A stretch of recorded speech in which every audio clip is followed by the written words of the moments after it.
Assalamualaikum warahmatullahi wabarakatuh.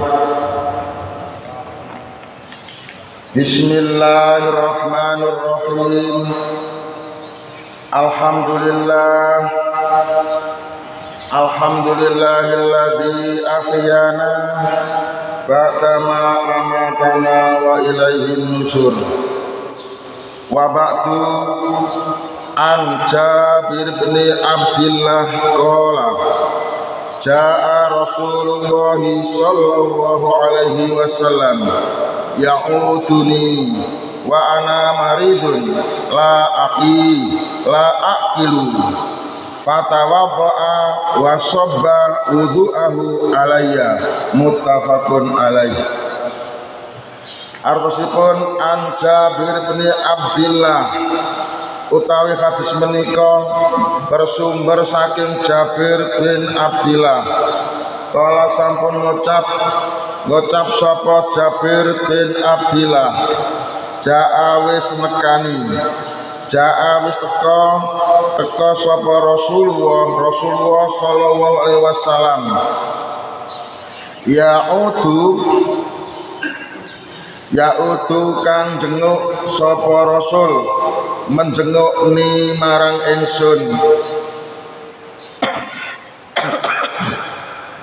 Wa analan utawi ingsun maridun iku dalam keadaan sakit, la aqilu kang ora sadar sapa ingsun.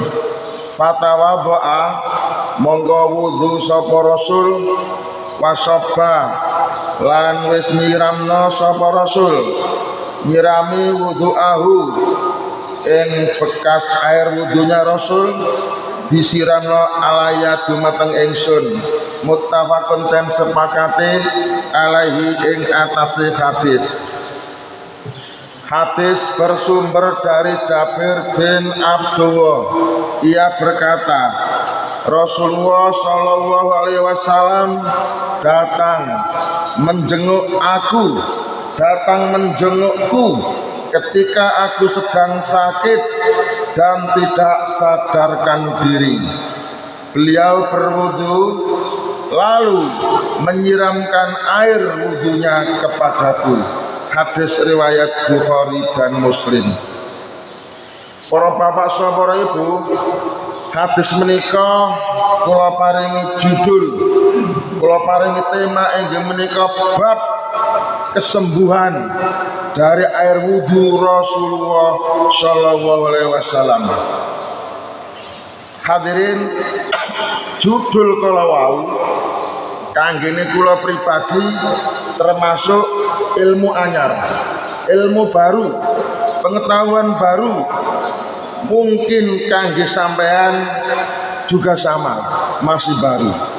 Bila ingkang kita fahami selama ini bab masalah air wudu itu fungsinya adalah untuk bersuci, untuk mensucikan diri dalam rangka apabila kita mau melakukan ritual sholat. Apabila kita mau melakukan ritual ibadah sholat, maka syaratnya adalah harus suci. Suci itu ya berwudu itu. Jadi berwudu fungsinya adalah untuk sholat. Namun dalam bab menika ternyata di sini dijelaskan bila air wudu itu juga bermakna, juga bisa berfungsi untuk bisa menyembuhkan orang yang sakit parah. Orang yang sakit parah sudah sekarat, sudah sakaratul maut, terus karek matine, iku iso waras maneh gara-gara diobati nganggo air wudu. Bagaimanakah kisahnya? Kita ikuti saja kisah berikut ini. Dalam hadis ini diceritakan bahwa sahabat Nabi yang bernama Jabir bin Abdullah adalah seorang sahabat yang rajin, sahabat Nabi yang khusyuk, rajin, aktif. Apa rajin aktif sholat berjamaah, gak tau godang, wis pokoknya 100% maghrib isya subuh isya wis kena dijamin, kena dipastekno sing jenenge sahabat Jabir bin Abdullah, sholate mesti dilakukan dengan cara berjamaah. Sapa sing dicontoh, sapa sing dituru, sapa sing ditut, gono maneh kejaba Rasulullah sallallahu alaihi wasallam. Sebab sholat Nabi carane nglakoni mesti dengan cara berjamaah, maghrib jamaah, isya jamaah, subuh jamaah, zuhur jamaah, isar jamaah. Wis gak kathik gak mesti sing dilakoni Nabi. Sahabate sing jenenge Jabir bin Abdullah melu ngetut lakoni Nabi. Oh mergo Nabi ngono, aku yo ngono. Maghrib melu Nabi, isya melu Nabi, subuh melu Nabi, zuhur melu Nabi, asar melu Nabi. Melu apane? Melu rutinitas jamaah. Salate lho salate. Nek sampean kan gak, kadang jamaah, kadang gak, kadang jamaah, kadang gak. Jabir gak ngono, jamaah terus 100% jamaah. Karena yang diikuti seperti itu maka dirinya mencontoh. Nah itulah Jabir. Namun saudara-saudara, pada hari-hari ini, pada hari-hari belakangan, pada hari terakhir, ternyata Jabir absen. Jabir tidak sholat berjamaah seperti biasanya. Jabir absen. Jabir sing biasa di masjid, saya itu gak di masjid. Subuh gak di masjid, zuhur gak di masjid, asar gak di masjid, maghrib gak di masjid, isya gak di masjid. Padahal biasa itu rutin. Iki lah apa iki Jabir kok kosong iki, kok gak lunga ring masjid iki, kok gak jamaah iki, kok gak nyertai Nabi iki, ono apa? Jabir yang biasanya selalu kelihatan salat berjamaah sekarang sudah tidak lagi kelihatan salat berjamaah. Oleh karena itu Rasulullah SAW kehilangan. Kemana Jabir? Di mana Jabir? Sekarang kok tidak jamaah, sekarang kok tidak kelihatan salat berjamaah seperti biasanya.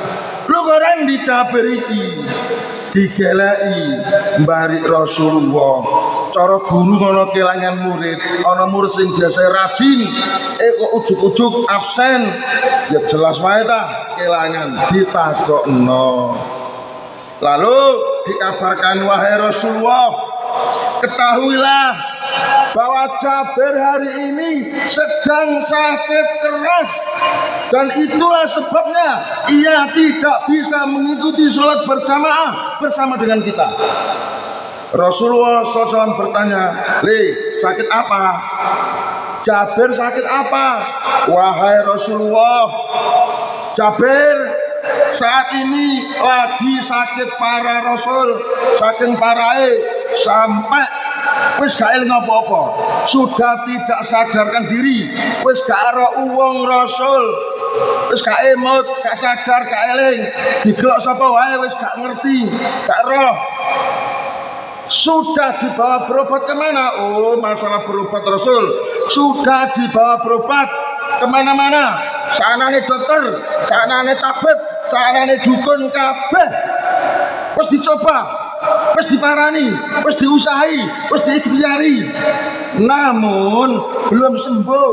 Malah hari ini bertambah parah derita sakitnya hingga tak sadarkan diri. Saudara-saudara, mendengar berita ini, lalu Rasulullah SAW langsung berangkat menuju rumah Jabir untuk keperluan menjenguk sahabat beliau yang sedang sakit parah ini. Saat Rasulullah SAW sampai di rumah Jabir Jabir sudah tidak sadar, sudah tidak sadarkan diri. Jabir tidak paham, Jabir tidak mengerti, Jabir tidak bisa mengenali kalau Rasulullah SAW sedang menjenguk dirinya. Jabir tidak tahu kalau dirinya itu dijenguk oleh Rasulullah SAW di dalam rumahnya. Tidak tahu karena sakit parah, sudah sakaratul maut. Jabir sudah benar-benar diambang kematian. Jabir sudah hampir meninggal dunia karena penyakitnya yang tidak bisa diobati oleh dokter siapapun. Jadi Jabir sudah dalam keadaan sakaratul maut. Dikatakan hidup, sudah tidak seperti orang hidup. Dikatakan mati, dia kok belum mati. Melihat kondisi Jabir yang sekarat seperti itu, Rasulullah SAW tidak langsung mendoakannya, ya Allah berilah kesembuhan Jabir. Tidak. Kedatangan Rasulullah di rumah Jabir tidak langsung mendoakan dirinya, tetapi beliau mengambil tindakan secara fisik, yaitu Rasulullah minta tolong kepada ayahnya.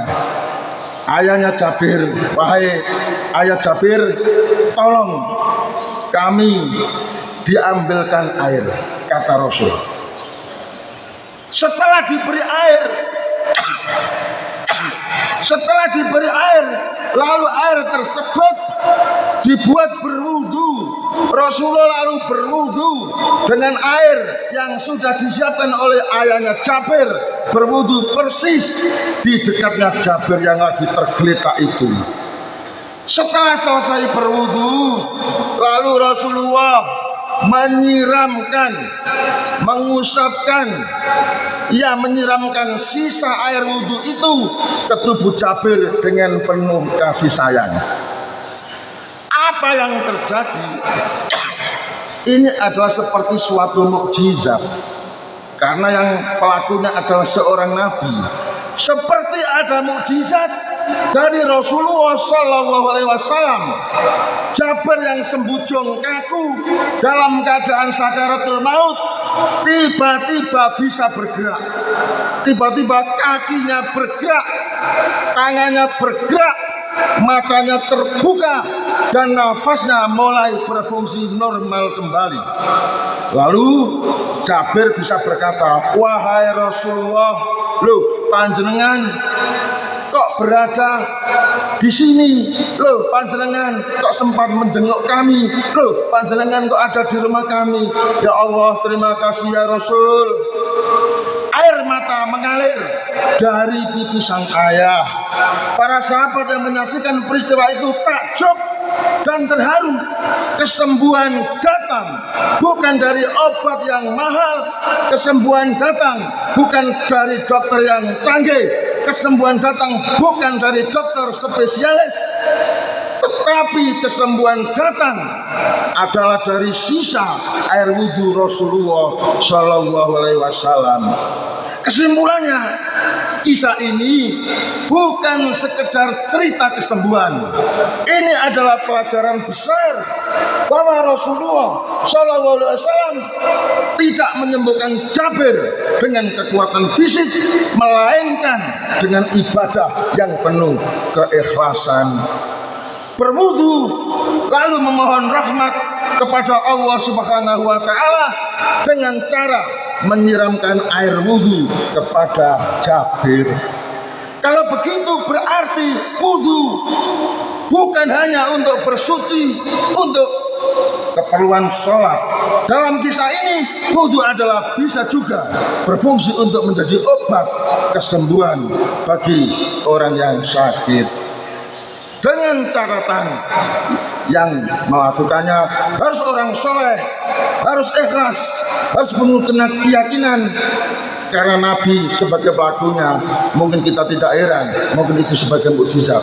Tapi apalah salahnya sebagai ikhtiar kita jika mungkin keluarga kita lagi sakit parah, tidak bisa diobati oleh dokter, oleh siapapun, lalu kemudian kita bisa praktek sebagaimana apa yang dicontohkan oleh Rasulullah. Ambil air wudhu, lalu sisanya coba kita oles-oleskan kepada si sakit. Dengan izin Allah sebagaimana yang dikisahkan, insya Allah bisa sembuh kembali. Saudara-saudara, mungkin seperti itu maksud hadis yang saya baca. Semoga bisa kita pahami untuk diterapkan dalam kehidupan kita sehari-hari.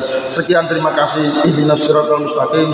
Wassalamualaikum warahmatullahi wabarakatuh.